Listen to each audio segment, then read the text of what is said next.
आज हम बात करने वाले हैं powerful focus by Thibaut Meurisse book के बारे में। ऋतिक एक छोटे से कस्बे में अपनी किराने की दुकान चलाता था। दुकान उसके पापा ने शुरू की थी और अब वो उसे संभाल रहा था। जिंदगी बस यूं ही कट रही थी। सुबह दुकान खोलना, ग्राहकों से बातचीत करना, शाम को हिसाब किताब करना और फिर घर जाकर सो जाना। लेकिन अंदर ही अंदर उसे ऐसा लगता था कि उसकी लाइफ में कुछ मिसिंग है। वो दिन रात मेहनत तो करता था पर किसी दिशा के बिना। एक दिन जब वो अपनी दुकान के लिए नया सामान लेने शहर गया तो उसकी नज़र एक बुक स्टोर पर पड़ी। वैसे तो किताबों में उसकी कोई खास दिलचस्पी नहीं थी, लेकिन कुछ सोचकर वो अंदर चला गया। वहां उसकी नज़र एक किताब पर अटक गई, powerful focus, a 7-day plan to develop mental clarity and build strong focus by Thibaut Meurisse. किताब का टाइटल ही कुछ ऐसा था कि उसे लगा शायद यही वो चीज है जो मुझे चाहिए। उसने किताब खरीदी और घर आकर पढ़ने बैठ गया। पहले ही चैप्टर का नाम था क्लैरिटी फाउंडेशन ऑफ फोकस। किताब के मुताबिक बिना क्लैरिटी के फोकस पाना नामुमकिन है। जब तक तुम्हें यह नहीं पता कि तुम क्या चाहते हो, तब तक तुम्हारी सारी मेहनत बस इधर उधर बिखरती रहेगी। ऋतिक को लगा कि यह लाइन उसके ऊपर ही लिखी गई थी। उसकी दुकान अच्छी चल रही थी, पैसे भी आ रहे थे, लेकिन क्या यही वो चीज थी जो वो पूरी जिंदगी करना चाहता था? क्या उसकी कोई पर्सनल ग्रोथ हो रही थी? क्या उसका कोई बड़ा सपना था? उसने खुद से सवाल पूछना शुरू किया, अगर मैं अभी ऐसे ही चलता रहा तो अगले 5 सालों में कहां रहूंगा? क्या मैं सच में अपनी लाइफ को कंट्रोल कर रहा हूं या बस हालात के हिसाब से बह रहा हूं? उसने किताब में आगे पढ़ा, establish clear goals to guide your actions and decisions. मतलब अगर तुम्हें अपनी लाइफ में सही दिशा चाहिए तो सबसे पहले अपने गोल्स क्लियर करने होंगे। ऋतिक ने सोचा कि वो बस अपने पापा की दुकान चला रहा है, लेकिन क्या उसका कोई पर्सनल गोल भी होना चाहिए? अगले दिन सुबह उसने एक नोटबुक निकाली और खुद से एक सवाल पूछा, मैं लाइफ में क्या चाहता हूं? पहले तो कोई जवाब नहीं आया। दिमाग में बस वही रोजमर्रा की बातें चल रही थीं। दुकान खोलनी है, स्टॉक देखना है, ऑर्डर प्लेस करने हैं। लेकिन फिर उसने गहराई से सोचना शुरू किया। वो दुकान बंद करके कहीं घूमने जाना चाहता था, कुछ नया सीखना चाहता था, अपना खुद का बिजनेस एक्सपैंड करना चाहता था। उसे हमेशा से टेक्नोलॉजी और ऑनलाइन बिजनेस में इंटरेस्ट था, लेकिन उसने कभी इस बारे में सीरियसली सोचा ही नहीं था। उसने अगले कुछ दिनों तक अपने गोल्स पर काम किया। दुकान में बैठे बैठे जब भी खाली समय मिलता, वो अपनी नोटबुक निकालकर कुछ न कुछ लिखता रहता। धीरे धीरे एक तस्वीर बनने लगी। 1 short term goal, online business के बारे में सीखना। मिड टर्म गोल, अपनी दुकान के लिए एक ऑनलाइन प्लेटफॉर्म बनाना। 3 लंबी अवधि का लक्ष्य, एक ऐसा बिजनेस मॉडल बनाना जिसमें उसे दुकान पर पूरे दिन बैठना न पड़े। ये सब सोचते ही उसे एक अलग एनर्जी फील होने लगी। अब वो सिर्फ दुकान नहीं चला रहा था, बल्कि एक बड़े विजन की तरफ बढ़ रहा था। किताब में एक और चीज लिखी थी, नियमित रूप से अपनी विजन को सुधारें ताकि फोकस और मोटिवेशन बनी रहे। यानी जब भी तुम्हें लगे कि तुम्हारा गोल कंफ्यूज हो रहा है तो उसे फिर से डिफाइन करो। ऋतिक ने अपने शॉर्ट टर्म गोल पर काम करना शुरू किया। उसने यूट्यूब पर ऑनलाइन बिजनेस के बारे में वीडियो देखने शुरू की, कुछ ब्लॉग्स पढ़े और यहां तक कि एक ऑनलाइन कोर्स के लिए भी साइन अप कर लिया। अब उसकी दुकान में बैठने का तरीका भी बदल गया था। पहले वो बस ग्राहकों का इंतजार करता था, लेकिन अब जब भी फ्री होता अपने नए प्लान पर काम करता। एक दिन उसका दोस्त संदीप दुकान पर आया। भाई, तू आजकल बड़ा बिजी रहने लगा है, दुकान पर भी कम ध्यान देता है, संदीप ने हंसते हुए कहा। ऋतिक मुस्कुराया। बिजी नहीं भाई, क्लियर हो गया हूं कि क्या करना है। पहले बस काम कर रहा था, अब समझ आया कि क्यों कर रहा हूं। ओहो, कोई नई किताब विताब पढ़ ली क्या? हाँ, और इस बार सिर्फ पढ़ी नहीं, अप्लाई भी कर रहा हूं। संदीप ने नोटबुक उठाई जिसमें ऋतिक ने अपने गोल्स लिखे थे। भाई, ये तो तू पहले भी कर सकता था, फिर अब क्यों? ऋतिक ने गहरी सांस ली। क्योंकि पहले पता ही नहीं था कि करना क्या है। अब क्लैरिटी है, इसलिए फोकस भी आ गया है। संदीप ने सिर हिलाया। बात तो सही कह रहा है। ऋतिक को एहसास हो गया था कि वो सिर्फ दुकान चलाने के लिए नहीं बना है, उसे कुछ बड़ा करना था और इसके लिए सबसे पहले अपने गोल्स क्लियर करने जरूरी थे। अभी तो यह सिर्फ पहला स्टेप था। ऋतिक को अब अपनी जिंदगी में एक नई एनर्जी महसूस हो रही थी। पहले जहां उसकी दिनचर्या एक रूटीन के अंदर बंधी हुई थी, अब हर दिन कुछ नया सीखने और खुद को बेहतर बनाने का मौका लगने लगा था। उसने अब तक अपने गोल सेट कर लिए थे, लेकिन एक सवाल अभी भी उसे परेशान कर रहा था, क्या यह सच में वही चीज है जो वो पूरी जिंदगी करना चाहता है? किताब के अगले चैप्टर में लिखा था कि सिर्फ गोल सेट कर लेना काफी नहीं होता। जरूरी यह है कि वो गोल्स तुम्हारी असली इच्छाओं और स्ट्रेंथ्स के साथ अलाइन हो। अगर तुम कुछ ऐसा करने की कोशिश कर रहे हो जो तुम्हारी नेचुरल एबिलिटीज या इंटरेस्ट से मेल नहीं खाता, तो तुम ज्यादा दिन टिक नहीं पाओगे। ऋतिक को यह बात अंदर तक चुभ गई। वो बचपन से ही अपने पापा की दुकान में बैठता आया था और अब तक यही सोचता आया था कि उसका फ्यूचर भी इसी के इर्द गिर्द रहेगा। लेकिन क्या वो इस काम में वाकई खुश था? उसने खुद से पूछा, अगर पैसा कोई दिक्कत ना हो तो मैं क्या करना चाहूंगा? पहले तो दिमाग में कोई ठोस जवाब नहीं आया। अगर आपको हमारी फ्री समरी अच्छी लगती है तो आप हमारे चैनल को सब्सक्राइब कर सकते हैं, हमारी मेंबरशिप खरीद सकते हैं या हमें यूपीआई के थ्रू सपोर्ट कर सकते हैं। अब समरी पर वापस चलते हैं। लेकिन फिर उसने अपने बचपन की यादों में जाने की कोशिश की।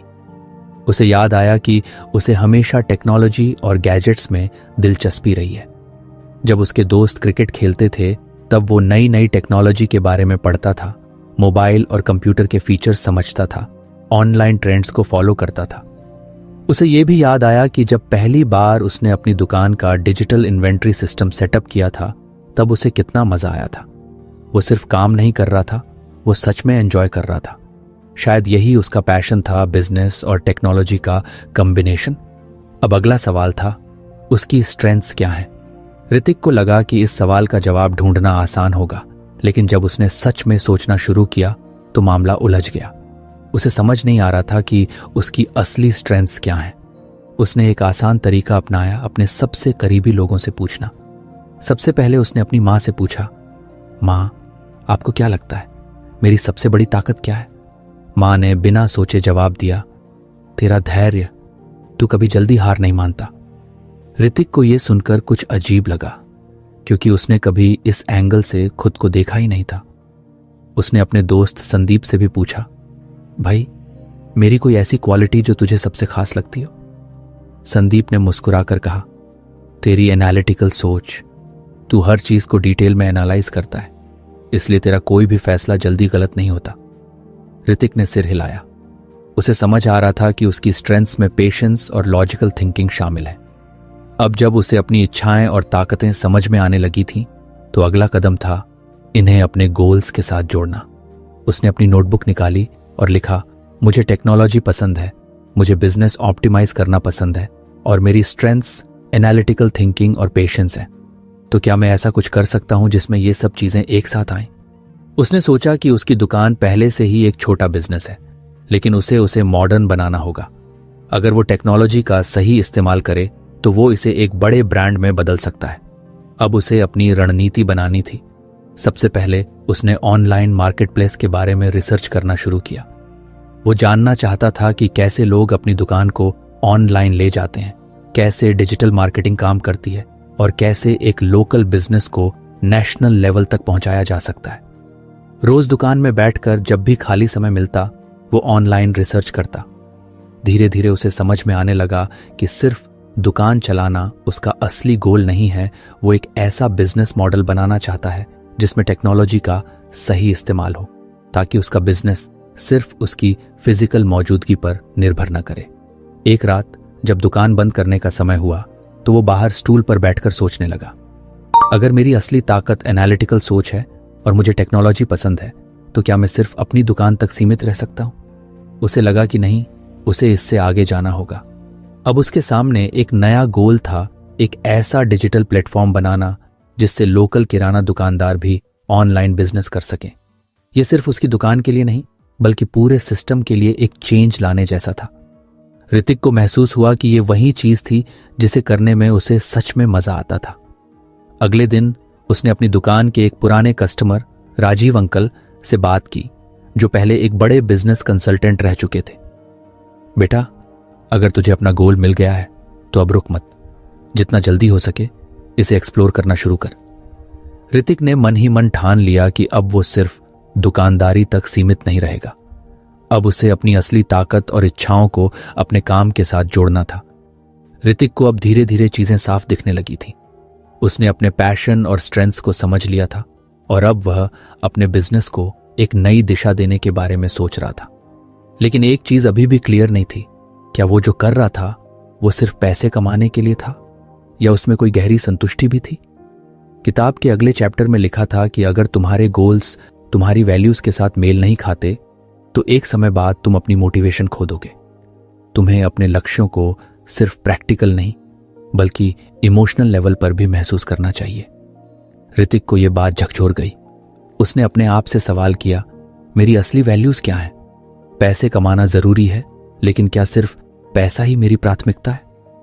उसने सोचना शुरू किया कि दुकान में काम करते हुए उसे सबसे ज्यादा खुशी कब मिलती थी। क्या तब जब वह अच्छा प्रॉफिट कमाता था, या तब जब कोई कस्टमर उससे खुश होकर जाता था और उसे दिल से दुआ देता था? उसे याद आया कि उसकी दुकान में एक बुजुर्ग महिला रोज आती थी जो ज्यादा पढ़ी लिखी नहीं थी और ऑनलाइन पेमेंट करने में दिक्कत महसूस करती थी। एक दिन जब उनके पास कैश नहीं था तो ऋतिक ने उन्हें धैर्य से समझाया कि यूपीआई पेमेंट कैसे किया जाता है। धीरे धीरे उन्होंने सीखा और अब वो बड़े आराम से डिजिटल ट्रांजैक्शन करने लगी थी। जब उन्होंने पहली बार खुद से पेमेंट किया था तो उनकी आंखों में जो खुशी थी वो ऋतिक को आज भी याद थी। उसने सोचा शायद यही उसकी असली वैल्यू थी, टेक्नोलॉजी को इस तरह इस्तेमाल करना कि लोगों की जिंदगी आसान हो जाए। अब सवाल यह था कि क्या उसका नया बिजनेस आइडिया उसकी इस वैल्यू के साथ मेल खा रहा था।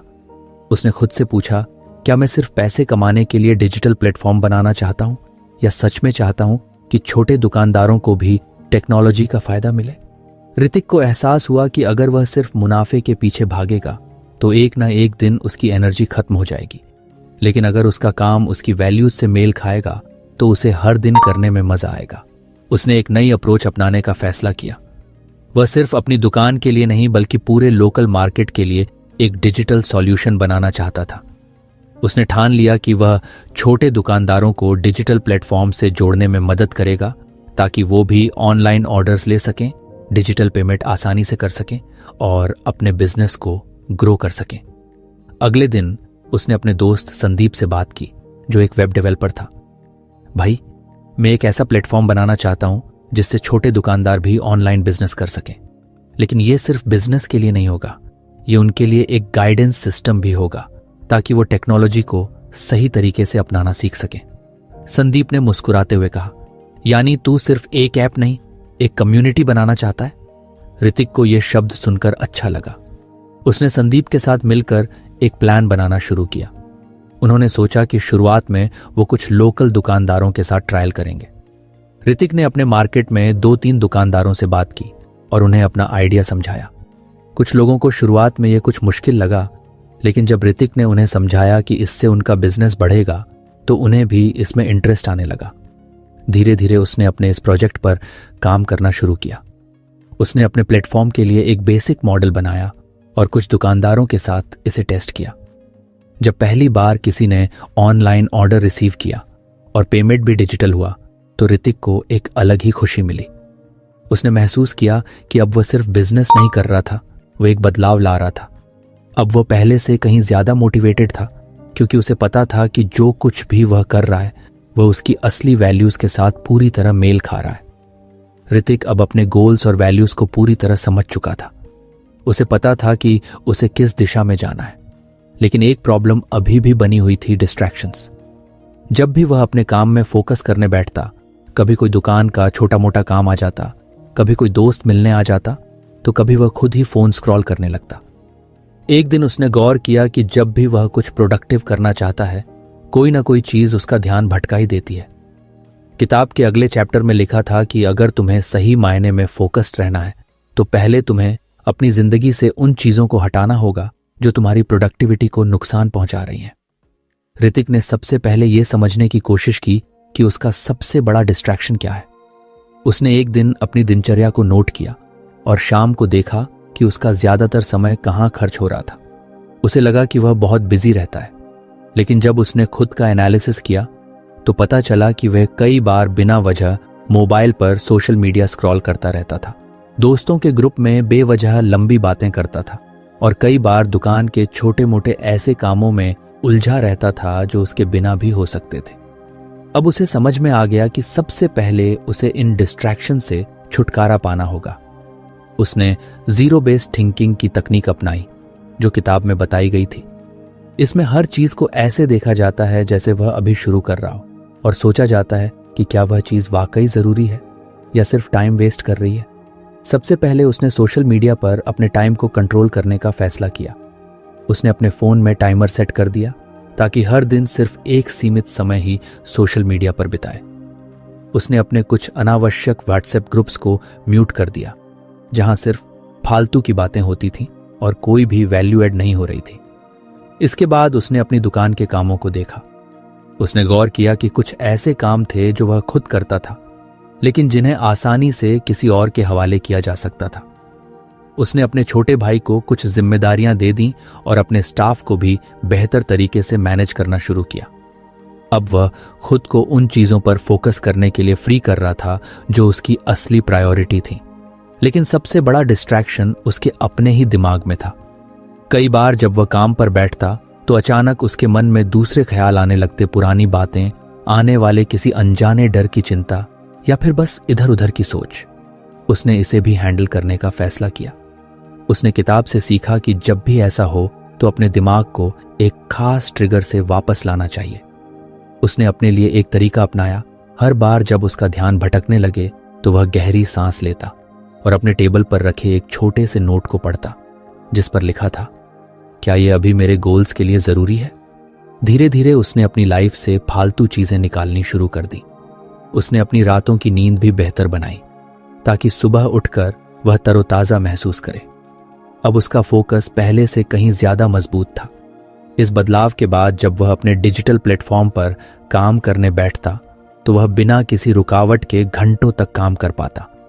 अब न तो उसे बेवजह का डिस्ट्रैक्शन परेशान करता था और न ही उसके अंदर किसी चीज को टालने की आदत रह गई थी। ऋतिक को अब डिस्ट्रैक्शन से छुटकारा पाने का तरीका आ गया था। लेकिन जब उसने गहराई से सोचा तो उसे एक और दिक्कत दिखी। वह दिन भर काम तो कर रहा था लेकिन क्या वह सच में उन चीजों पर फोकस कर रहा था जो सबसे ज्यादा असर डालती थी? किताब में लिखा था कि ज्यादातर लोग 80% समय उन चीजों पर खर्च कर देते हैं जो केवल 20% रिजल्ट देती हैं, जबकि अगर सही तरीके से देखा जाए तो सिर्फ 20% हाई इम्पैक्ट टास्क ही पूरे 80% रिजल्ट दिला सकते हैं। मतलब अगर वह सही चीजों पर ध्यान दे तो कम मेहनत में भी बड़ा बदलाव ला सकता है। ऋतिक ने सोचा कि उसकी लाइफ में ऐसा कौन सा काम है जो सबसे ज्यादा असर डालता है। उसने फिर से अपनी दिनचर्या का एनालिसिस किया। वह सुबह दुकान खोलने से लेकर रात तक काम में लगा रहता था, लेकिन जब उसने गौर किया तो उसे एहसास हुआ कि उसका ज्यादातर समय छोटे मोटे कामों में खर्च हो जाता था। कभी स्टॉक चेक करना, कभी पैसों का हिसाब किताब मिलाना, कभी किसी कस्टमर से बेवजह की बातचीत में उलझ जाना। लेकिन असल में जो काम उसकी दुकान और उसके नए डिजिटल प्लेटफॉर्म के लिए सबसे जरूरी थे उन पर उसका ध्यान कम जा रहा था। उसने सोचा उसकी दुकान के लिए सबसे बड़ा इम्पैक्ट लाने वाले काम कौन से हो सकते हैं। उसे एहसास हुआ कि अगर वह अपने कस्टमर्स को बेहतर सर्विस दे और उनकी ज़रूरतों को समझे तो उसकी बिक्री अपने आप बढ़ सकती है। अगर वह डिजिटल प्लेटफॉर्म पर सही दुकानदारों को जोड़ने में समय लगाए तो उसका बिजनेस तेजी से बढ़ सकता है। मतलब उसे वही काम करने चाहिए जो असली बदलाव लाए, न कि वे जो बस दिन भर उसे बिजी रखे। अब उसने एक स्ट्रैटेजी अपनाई। उसने हर सुबह अपने सबसे जरूरी 3 टास्क लिखना शुरू किया। ये टास्क वही होते जो असल में सबसे ज्यादा असर डाल सकते थे। बाकी के छोटे मोटे काम वह अपने स्टाफ को डेली असाइन करने लगा। पहले ही हफ्ते में उसने एक बड़ा बदलाव महसूस किया। पहले वह खुद ही हर ऑर्डर पैक करवाता था, लेकिन अब उसने अपने एक भरोसेमंद स्टाफ मेंबर को इसकी जिम्मेदारी दे दी। अब वह उस वक्त अपनी डिजिटल सर्विस को प्रमोट करने में लगा सकता था। उसने मार्केट के कुछ दुकानदारों को अपने डिजिटल प्लेटफॉर्म से जोड़ने की कोशिश शुरू की। पहले कुछ लोग हिचकिचाए, लेकिन जब उसने उन्हें बताया कि कैसे इससे उनकी बिक्री बढ़ेगी तो धीरे धीरे लोग इसके लिए तैयार होने लगे। अब वह सोशल मीडिया पर भी वही कंटेंट पोस्ट करता था जो असल में कस्टमर्स और दुकानदारों के लिए वैल्यू ऐड करता था।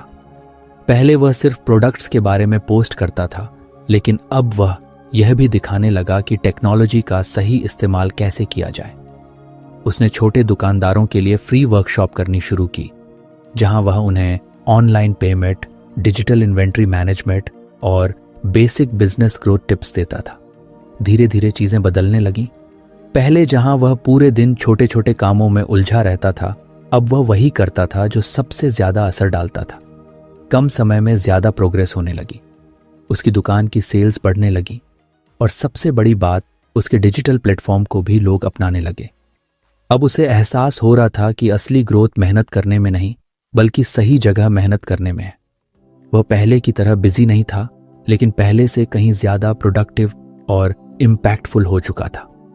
ऋतिक अब समझ चुका था कि उसे किन टास्क्स पर फोकस करना है, लेकिन जब वह अपने दिन भर के काम को देखता तो उसे महसूस होता कि उसका एनर्जी लेवल हमेशा एक जैसा नहीं रहता। सुबह वह पूरी तरह एक्टिव और अलर्ट होता, लेकिन दोपहर आते आते उसकी एनर्जी गिरने लगती। शाम तक आते आते तो उसका दिमाग इतना भारी लगने लगता कि वह कोई भी बड़ा या इम्पॉर्टेंट फैसला लेने से बचने लगा था। फिर उसने सोचा, अगर उसे सच में अपनी प्रोडक्टिविटी बढ़ानी है तो सिर्फ टाइम नहीं, बल्कि अपनी एनर्जी को भी मैनेज करना होगा। किताब में लिखा था कि लोग अक्सर इस गलती को समझ नहीं पाते कि असली खेल टाइम मैनेजमेंट का नहीं, बल्कि एनर्जी मैनेजमेंट का है। कोई भी इंसान पूरे दिन एक जैसी मेंटल और फिजिकल एनर्जी के साथ काम नहीं कर सकता। हर किसी के पास एक नेचुरल एनर्जी साइकिल होती है, जिसे पहचानना और उसी हिसाब से काम करना सबसे जरूरी है। ऋतिक ने अपने दिन भर की एनर्जी पर ध्यान देना शुरू किया। उसने देखा कि सुबह 7 और फिर शाम को 6 बजे के बाद वह कुछ रिकवर करता था, लेकिन तब भी वह सुबह जैसी तेजी से सोच नहीं पाता था। अब सवाल था कि वह इस जानकारी का सही इस्तेमाल कैसे करे। सबसे पहले उसने अपने हाई इम्पैक्ट टास्क्स को सुबह के लिए शेड्यूल करना शुरू किया। सुबह उठते ही वह सबसे पहले अपनी डिजिटल सर्विस के लिए प्लानिंग करता, नए दुकानदारों से मिलने के लिए अपॉइंटमेंट सेट करता और अपने सोशल मीडिया प्लान को अपडेट करता।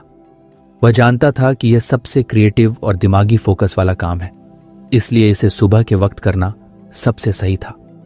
दोपहर का समय, जब उसकी एनर्जी सबसे कम होती थी, उसने ऐसे टास्क्स के लिए रखा जो ज्यादा मेंटल एफर्ट नहीं मांगते थे। इस दौरान वह पुराने कस्टमर्स से फीडबैक लेना, बैंक के काम या पेमेंट्स मैनेज करने जैसे काम करता। शाम के वक्त जब उसकी एनर्जी कुछ बेहतर होती थी, तब वह अपनी दुकान के इन्वेंट्री से जुड़ी चीजें चेक करता या टीम के साथ बैठकर अगले दिन की प्लानिंग करता। लेकिन सिर्फ सही टाइम पर सही काम करने से बात पूरी नहीं बन रही थी। उसे अपनी एनर्जी को बूस्ट करने के और भी तरीके खोजने पड़े। उसने अपनी नींद पर ध्यान देना शुरू किया। पहले वह देर रात तक मोबाइल स्क्रॉल करता था और नींद अधूरी रह जाती थी, जिससे अगला दिन पूरी तरह थका थका सा लगता था। अब उसने सोने का एक फिक्स टाइम रखा और रात को फोन से दूर रहने की आदत बनाई। इससे उसकी सुबह पहले से ज्यादा फ्रेश और एनर्जेटिक होने लगी। इसके अलावा उसने दोपहर में एक छोटा ब्रेक लेना शुरू किया।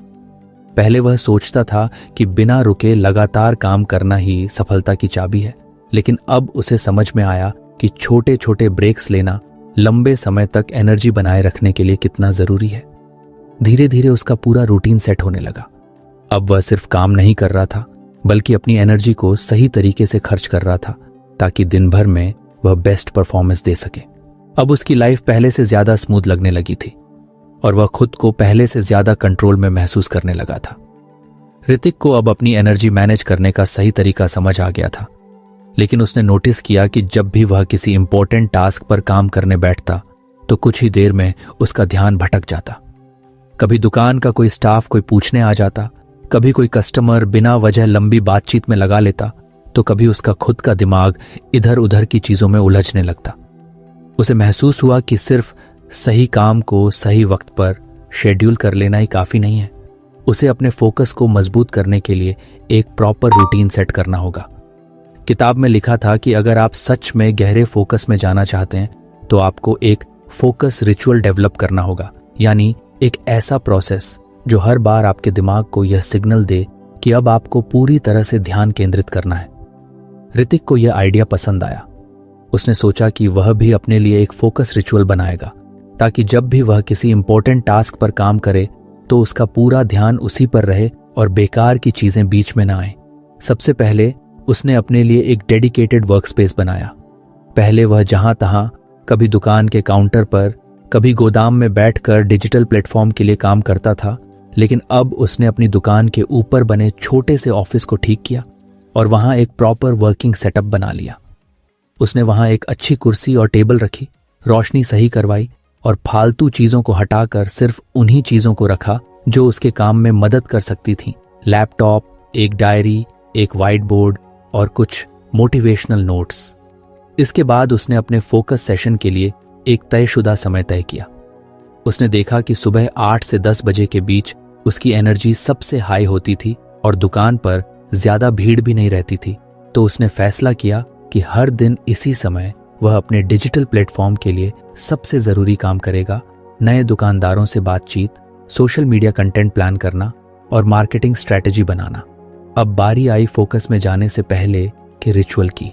उसने तय किया कि जब भी वह इस टाइम पर काम करने बैठेगा तो सबसे पहले 1 कप ग्रीन टी बनाएगा, फिर अपनी डायरी में आज के टॉप 3 टास्क लिखेगा और फिर 5 मिनट तक गहरी सांस लेकर खुद को पूरी तरह से काम के लिए तैयार करेगा। यह छोटा सा रिचुअल उसके दिमाग को यह संकेत देने लगा कि अब उसे गहरे फोकस में जाना है। शुरुआत में कुछ दिन उसे कुछ अजीब लगा, लेकिन जैसे जैसे वह इस रूटीन को फॉलो करता गया, उसका फोकस पहले से ज्यादा स्ट्रांग होने लगा। अब वह जब भी अपने ऑफिस में बैठकर यह रिचुअल करता तो उसका दिमाग अपने आप ज्यादा अलर्ट और क्लियर फील करता। सबसे बड़ी बात, उसने यह भी सीख लिया कि इस टाइम के दौरान कोई भी डिस्ट्रैक्शन उसे डिस्टर्ब न करे। उसने अपने स्टाफ को समझा दिया कि सुबह 8 से 10 के बीच वह बिना किसी इमरजेंसी के डिस्टर्ब नहीं किया जाए। उसने अपने फोन के नोटिफिकेशन बंद कर दिए और सोशल मीडिया को भी इस टाइम के लिए ब्लॉक कर दिया। अब जब वह काम पर बैठता तो उसका दिमाग इधर उधर भटकता नहीं था। उसका फोकस पहले से कहीं ज्यादा शार्प हो गया था। पहले जहां उसे एक पोस्ट बनाने में 2 घंटे लग जाते थे, अब वह 30 मिनट में इसे कंप्लीट कर लेता था। पहले जहां एक नया दुकानदार जोड़ने के लिए उसे कई बार सोचने और प्लानिंग करने में वक्त लगता था, अब वह तेजी से डिसीजन ले पा रहा था। धीरे धीरे यह फोकस रिचुअल उसकी लाइफ का हिस्सा बन गया। अब उसे जब भी किसी इंपॉर्टेंट टास्क पर काम करना होता तो वह पहले अपने इस रिचुअल को फॉलो करता, जिससे उसका दिमाग बिना किसी रुकावट के सीधे काम पर लग जाता। यह सिर्फ एक आदत नहीं थी, यह उसकी सफलता का नया मंत्र बन चुका था। उसकी प्रोडक्टिविटी दिन ब दिन बढ़ रही थी और उसे अब यह एहसास हो रहा था कि सच में सफलता का राज सिर्फ मेहनत में नहीं, बल्कि सही तरीके से काम करने में है। ऋतिक अब अपने काम में पहले से कहीं ज्यादा फोकस्ड और प्रोडक्टिव महसूस कर रहा था। उसका दिन अब सही रूटीन में बन चुका था, एनर्जी लेवल कंट्रोल में था और सबसे जरूरी चीजों पर फोकस करने की आदत भी बन गई थी। लेकिन एक दिन जब उसने शाम को बैठकर अपने पूरे दिन का रिव्यू किया तो उसे लगा कि कुछ न कुछ अभी भी मिसिंग है। उसे ऐसा लगा कि वह एक ही तरीके से काम कर रहा है, बिना यह सोचे कि क्या इसमें कोई और सुधार किया जा सकता है। उसे याद आया कि किताब में लिखा था कि अगर आप सच में किसी चीज में मास्टर बनना चाहते हैं तो आपको लगातार खुद को सुधारते रहना होगा। इसका मतलब सिर्फ एक बार एक अच्छी स्ट्रैटेजी बना लेना और उस पर टिके रहना नहीं था, बल्कि यह देखना था कि जो तरीका वह फॉलो कर रहा है, क्या वह आज भी उतना ही असरदार है? क्या कोई और बेहतर तरीका अपनाया जा सकता है? क्या उसकी प्रोडक्टिविटी पिछले हफ्ते से बेहतर हुई है या वह बस एक लूप में घूम रहा है? यह सोचते ही उसने फैसला किया कि वह हर हफ्ते अपने काम का एनालिसिस करेगा और देखेगा कि कहां-कहां सुधार की जरूरत है। रविवार की सुबह जब दुकान देर से खुलती थी, उसने एक नया रिचुअल शुरू किया, सेल्फ रिव्यू सेशन। वह अपनी डायरी लेकर बैठ गया और पूरे हफ्ते की प्रोडक्टिविटी को देखने लगा। उसने सबसे पहले यह देखा कि कौन से दिन वह सबसे ज्यादा प्रोडक्टिव था और क्यों। उसने नोट किया कि जिस दिन उसने अच्छी नींद ली थी, एक्सरसाइज की थी और बिना डिस्ट्रैक्शन के अपने फोकस रिचुअल को फॉलो किया था, उन दिनों में उसका काम सबसे ज्यादा स्मूथ चला था। वहीं जिस दिन वह सोशल मीडिया पर ज्यादा वक्त बर्बाद कर देता था या कोई अचानक का काम बीच में आ जाता था, उन दिनों में उसकी प्रोडक्टिविटी गिर जाती थी। अब जब उसे अपनी स्ट्रेंथ और वीकनेस का अंदाजा लग गया था तो उसने एक और स्टेप उठाया, इंप्रूवमेंट प्लानिंग। उसने यह तय किया कि हर हफ्ते वह कोई ना कोई एक छोटा बदलाव लाएगा जिससे उसका फोकस और भी बेहतर हो सके। पहले हफ्ते उसने फैसला किया कि वह सुबह जल्दी उठकर मेडिटेशन करेगा। जिससे उसका दिमाग ज्यादा शांत और क्लियर रहेगा। दूसरे हफ्ते उसने अपने फोन से कुछ ऐसे ऐप्स डिलीट कर दिए जो बेवजह टाइम खा रहे थे। तीसरे हफ्ते उसने अपनी डेस्क को और भी ऑर्गेनाइज किया ताकि जब भी वह काम पर बैठे तो उसे हर जरूरी चीज एकदम आसानी से मिल जाए। धीरे धीरे उसने यह महसूस किया कि हर छोटे छोटे सुधार उसकी लाइफ को और भी आसान और असरदार बना रहे थे। पहले जहां उसे किसी टास्क को पूरा करने में घंटों लग जाते थे, अब वह उसे आधे समय में खत्म कर रहा था। पहले जहां वह दिन भर कई चीजों में उलझा रहता था, अब उसकी लाइफ ज्यादा स्ट्रक्चर्ड और फोकस्ड हो गई थी। लेकिन इसका मतलब यह नहीं था कि सब कुछ परफेक्ट हो गया था। एक दिन उसने देखा कि उसकी एनर्जी फिर से डाउन हो रही थी और वह अपने तयशुदा रूटीन को पूरी तरह फॉलो नहीं कर पा रहा था। पहले तो उसे कुछ परेशानी हुई, लेकिन फिर उसने सोचा कि शायद यह भी एक सिग्नल है कि उसे फिर से अपनी स्ट्रैटेजी को अपग्रेड करना होगा। उसने अपने पिछले नोट्स देखे और समझा कि उसे अपनी लाइफ में कुछ फ्लेक्सिबिलिटी लाने की जरूरत थी। वे हर चीज को एकदम परफेक्ट करने की कोशिश में इतना लग गया था कि कभी कभी खुद पर ज्यादा प्रेशर डालने लगा था। अब उसने एक और नया नियम बनाया। हर महीने के आखिरी हफ्ते में वह 1-2 दिन पूरी तरह से रिलैक्स करेगा और अपने फोकस सिस्टम को रिवाइज करेगा। अगर उसे लगेगा कि कोई स्ट्रैटेजी काम नहीं कर रही है तो वह उसे बदल देगा। इस बदलाव ने उसकी लाइफ को और भी बैलेंस्ड बना दिया। अब वह सिर्फ काम ही नहीं कर रहा था, बल्कि हर दिन कुछ कुछ और बेहतर होता जा रहा था। ऋतिक को अब यह एहसास हो गया था कि असली सफलता किसी एक बड़े स्टेप से नहीं मिलती, बल्कि छोटे छोटे सुधारों से मिलती है। उसने अब ठान लिया था कि वह कभी भी एक जगह रुककर नहीं बैठेगा, बल्कि हर दिन अपने फोकस को कुछ और तेज बनाएगा, अपनी प्रोडक्टिविटी को कुछ और बढ़ाएगा और अपने बिजनेस को कुछ और आगे लेकर जाएगा। ऋतिक की जिंदगी में अब पहले से कहीं ज्यादा अनुशासन और स्पष्टता आ चुकी थी। उसकी दुकान बेहतर चल रही थी, फोकस स्ट्रांग था और अब उसे यह भी समझ आ गया था कि सुधार कभी खत्म नहीं होता। लेकिन एक चीज जो उसे बार बार महसूस हो रही थी वो यह थी कि क्या वह सच में वही जिंदगी जी रहा है जो वह चाहता था। उसने किताब में पढ़ा था कि फोकस सिर्फ सही चीजों पर ध्यान लगाने के बारे में नहीं है, बल्कि यह भी जानने के बारे में है कि कौन सी चीजें छोड़नी है। अब तक वह लगातार अपने काम को सुधारने में लगा हुआ था, लेकिन क्या उसने कभी यह सोचा कि क्या यही उसका असली पैशन था? क्या वह सिर्फ दुकान को सफल बनाने के लिए इतना मेहनत कर रहा था, या फिर उसे इससे कोई गहरी संतुष्टि भी मिल रही थी? इस सवाल ने उसे कुछ परेशान कर दिया। उसने पहली बार खुद से पूछा, अगर पैसा कोई मुद्दा ना होता तो मैं अपनी जिंदगी कैसे बिताना चाहता? एक रात जब दुकान बंद हो गई थी और वह अपनी कॉफी के साथ बैठा था, उसने एक पुरानी डायरी निकाली। उसमें उसकी कुछ पुरानी बातें लिखी थीं, बचपन के सपने, कॉलेज के दिनों की प्लानिंग और वह सब जो वह कभी करना चाहता था। उसमें एक लाइन थी जो उसने खुद के लिए लिखी थी, मैं ऐसा कुछ करना चाहता हूं जिससे मैं लोगों की जिंदगी में कुछ सुधार ला सकूं। यह पढ़ते ही उसके दिमाग में बिजली सी चमकी। उसने महसूस किया कि वह अपनी दुकान से खुश था, लेकिन यह उसका अंतिम लक्ष्य नहीं था। उसे कुछ और करना था, कुछ ऐसा जिससे वह लोगों को भी उनकी लाइफ सुधारने में मदद कर सके, जैसे यह किताब उसके लिए कर रही थी। अगले दिन से उसने एक और नई शुरुआत की। दुकान के एक कोने में उसने एक छोटी सी बुक शेल्फ लगा दी, जिसमें वह उन किताबों को रखने लगा जो उसे पसंद आई थीं और जिनसे उसे सीखने को मिला था। धीरे धीरे उसने यह देखना शुरू किया कि कई लोग किताबों को लेकर इंटरेस्ट दिखाने लगे। कुछ ग्राहक तो उसके पास आकर पूछते कि कौन सी किताब उनके लिए सही रहेगी। यह उसके लिए एक नया अनुभव था। अब वह सिर्फ सामान बेचने वाला दुकानदार नहीं था, बल्कि एक ऐसा इंसान था जो लोगों को उनकी जिंदगी सुधारने के लिए गाइड भी कर सकता था। उसने अपने नोट्स को कुछ और व्यवस्थित किया और धीरे धीरे कुछ आसान तरीके निकाले जिनसे वह अपने ग्राहकों को बेहतर डिसीजन लेने में मदद कर सके। एक दिन एक लड़का दुकान पर आया जो अपने करियर को लेकर बहुत कंफ्यूज था। उसने ऋतिक से पूछा, भैया मैं क्या करूं? मुझे कुछ समझ नहीं आ रहा। ऋतिक ने मुस्कुराते हुए उससे बस एक ही सवाल पूछा, अगर तुम्हें पैसा न कमाना पड़े तो तुम क्या करना चाहोगे? लड़का कुछ देर सोचता रहा, फिर बोला, मुझे फोटोग्राफी पसंद है, लेकिन घर वाले कहते हैं कि उसमें करियर नहीं बन सकता। ऋतिक ने अपनी डायरी से एक कोट लिखा और लड़के को दिया, सबसे बड़ा नुकसान ये नहीं कि आप हार जाएं, बल्कि ये है कि आप कभी कोशिश ही ना करें। लड़के की आंखों में